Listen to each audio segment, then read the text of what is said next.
Magtatalaga ang National Capital Region Police Office o NCRPO ng higit 9,000 pulis upang siguruhin ang seguridad sa ikakasang White Ribbon Movement sa EDSA Monument sa araw ng Linggo. Ang naturang protesta ay pangungunahan ng mga religious groups upang ipanawagan ang ilang reforma at aksyon laban sa korupsyon. Ang buong detalye ibabalita ni Edniel Parosa. Magpapakalat ng 9,553 personel ang pulisya sa Linggo, Hunyo 28, para sa White Ribbon Protest sa kabaan ng EDSA.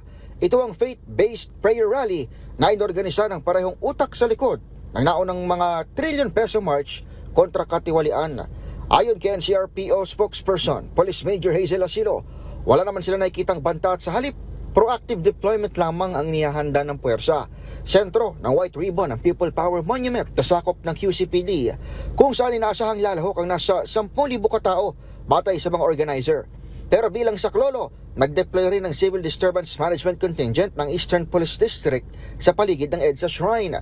Dagdag pa ni EPD Director, Police Brigadier General Melesio Buslig Jr., magsisilbing reactionary standby force ang local police sa Mandaluyong, San Juan, Pasig at Marikina sakaling kailanganin ng mga nasa EDSA.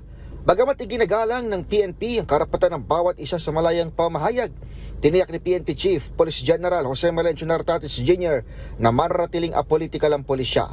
Nauna rito, nanawagan ang mga religious at civil society group sa publiko para sa isang pambansang marcha upang isulong ang mga reformang elektoral, mas matibay na pananagutan sa pamahalaan at mas maigting na aksyon laban sa korupsyon. Itong White Ribbon ang gagawin sa 28, ano ito, pangpagising, no, ituloy ang laban para sa kabutihan. Pangungunahan ito ng Interreligious Leaders Council for National Transformation, kung saan imbitado rin ang iba pang religious groups tulad na lamang ng nasa Muslim sector na nag-signify na rin umano sa event. Basta sila ay naniniwala sa laban natin na ito ay sa totoong paghanap ng katotohanan, katarungan at para ilaban talaga ang totoong pagbabago ng ating lipunan. Para sa MBC TV Network News, ako si Edniel Parosa, na DZRH, una sa Pilipinas, una sa Pilipino.